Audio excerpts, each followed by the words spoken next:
Hi అండి, welcome back. అందరూ ఎలా ఉన్నారు? ముందుగా నేను ఈ వీడియోలో చూపిస్తున్నవి ఎంతమందికి తెలుసో కామెంట్ అయితే చేయండి. నేనైతే వీటిని రెడ్ మిల్ మేకర్ అనే అంటాను చిన్నప్పటి నుంచి. ఎక్కువ ఒరిస్సా వాళ్ళు తింటారు ఇవి. మరి నాకలా తెలిసివి అనుకుంటున్నారా? అదేనండి, మాది ఆంధ్ర ఒరిస్సా బోర్డర్, అందుకే నాకు బాగా తెలుసు అనమాట. ఒరియా వాళ్ళు అయితే వీటిని రొజనా బడి అని కూడా అంటారు.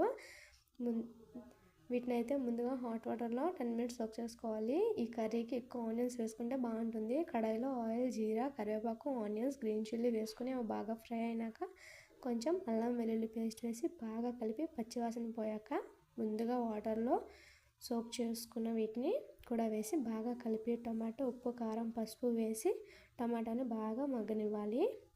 తర్వాత కొన్ని వాటర్ వేసి అందులో గరం మసాలా వేసి కర్రీని ఒక 5 మినిట్స్ ఉడికించుకుంటే కర్రీ అయితే రెడీ అయిపోతుంది. స్టవ్ ఆఫ్ చేసుకొని సర్వ్ చేసుకోవడమే. అంతే అండి వీడియో. Bye bye.